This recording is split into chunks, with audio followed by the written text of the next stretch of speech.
Welcome to Wrestling News and Opinions reaction to NXT Takeover Brooklyn.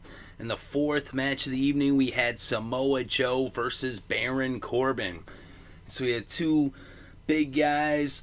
Baron Corbin, he hasn't really been tested so much as he's just been blowing through the competition in NXT's almost like NXT's version of Goldberg.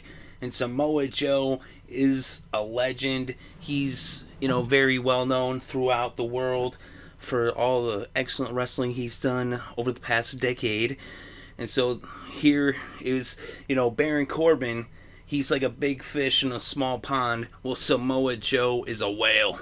He's so big when he gets in the pond, all the water leaves. So here we had Baron Corbin, who's been wrestling, short matches. They even said he doesn't get paid by the hour.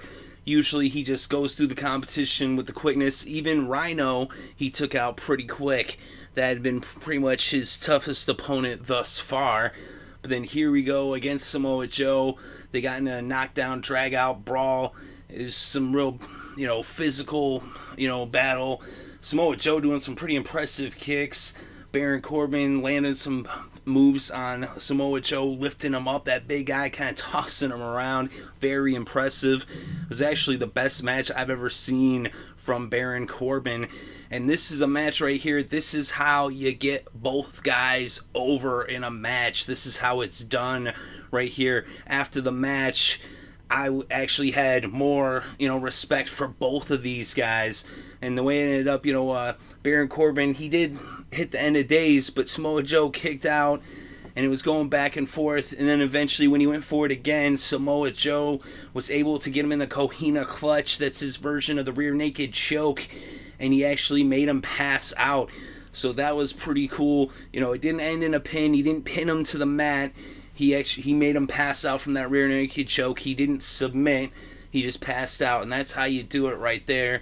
Like I said, this match, it went long by Baron Corbin's standards for sure, and that, I gained a lot of respect for him. It made me respect him a lot to see him actually be out there for such a long time with Samoa Joe, battling it out, tossing Samoa Joe around, taking a lot of punishment from Samoa Joe as well. I thought it was a really awesome match.